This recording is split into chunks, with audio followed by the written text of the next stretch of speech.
Hey guys, welcome back to my small engine repair channel. Today's video is going to be on how to change the oil and service the spark plug on your two-stage snowblower.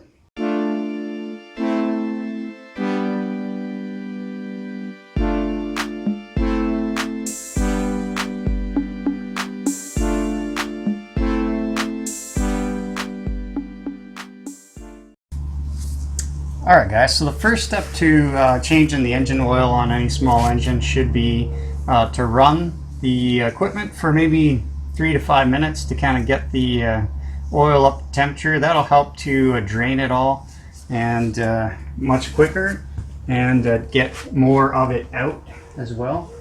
So the oil drain on this particular machine is right here. Would look very similar on most machines.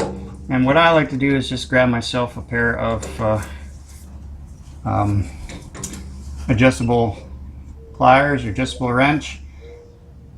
And in this case, what I'm going to need to do, because the tube and the pipe, as I try and twist this cap off right here, this pipe here, this drain pipe, is actually turning as well. So what I'm going to have to do is hold with a pair of locking pliers this pipe and then turn off the drain plug. Alright, so I got the locking pliers on there.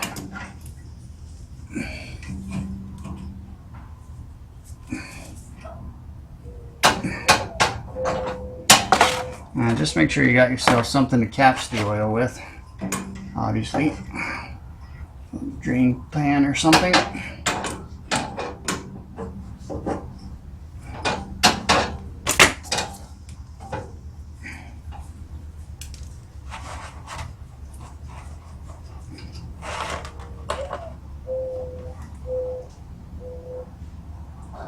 Alright. So we're just going to let that drain out. While that's draining out, we're going to service the spark plug. So spark plug, again, on every machine might be in a different spot. On this particular machine, it's fairly accessible right through here. Now be careful, because mine is right next to the exhaust and that is hot because I've just been running it. So you're going to want to pull this boot off without burning yourself. So sometimes it might be even advantageous to use a pair of pliers to pull the boot off.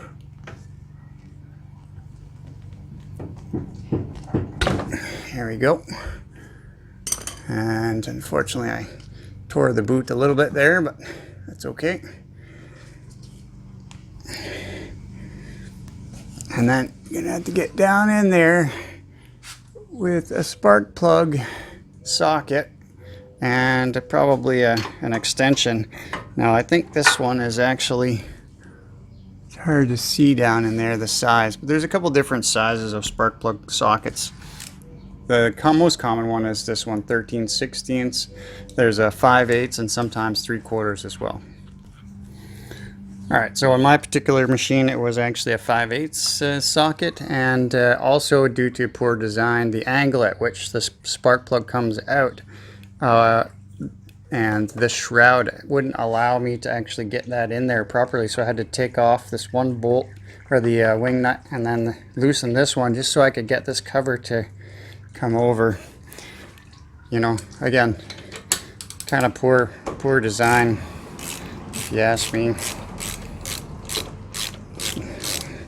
These engineers don't build stuff to fix, they build them to work and be able to assemble them. So obviously they put the spark plug in before they put the shroud on, and don't even realize that taking the spark plug out requires extra steps that didn't really need to be necessary. Alright, now we're going to service this spark plug. Alright, so to service the spark plug, guys, all you kind of need is some sort of a wire brush, and you can wire brush the tip of that, kind of focusing your attention mostly on the the end of it, the electrode part.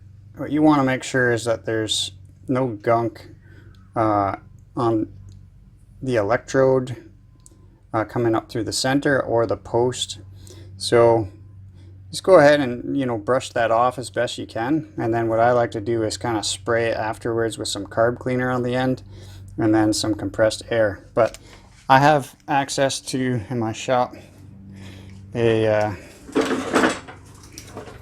little bench grinder that has a sort of wire wheel on the end of it. So that's what I'm going to do.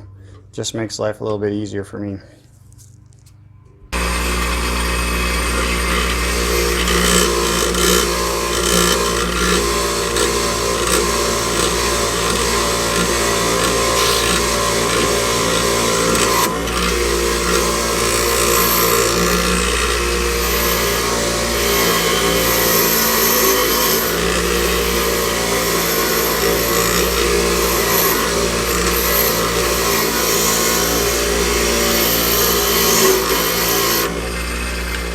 So after you, I sprayed some carb cleaner on there and blew it out with some compressed air. Looks pretty much brand new again. So you could use a feeler gauge and just mark off 30 thousandths of an inch. So in my case, I'd have to take a 22 thousandths and an 8 thousandths, put those together, and it should fit in through between the electrode and the post there. Or get yourself one of these guys. It's got markings, so 30 thousandths of an inch is what we're kind of looking for here. So you stick it in on the 20 thousandths and rotate it around, and you can see this one's already bang on 30 thousandths. Okay, so it's not going to focus on that. Alright, so anyways, 30 thousandths. Okay, if it's not, then you could bend the end of this post, bend it in, or you can stick this in here and kind of wedge it up to make the space a little bit bigger. And that's it to servicing the spark plug. Now we're just going to reinstall it on the machine, and hopefully the oil is done by now. Alright guys, so spark plug's reinstalled. Oil, as you can see, is pretty much all drained out here now.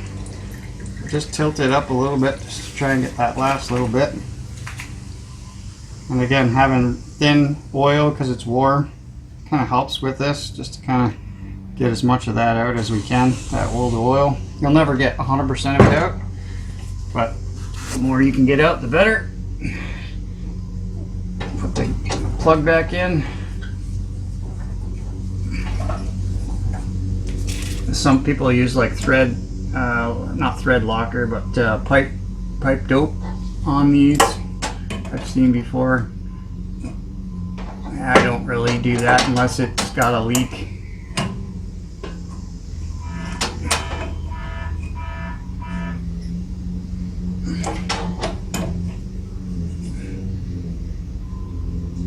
Alright, there you go.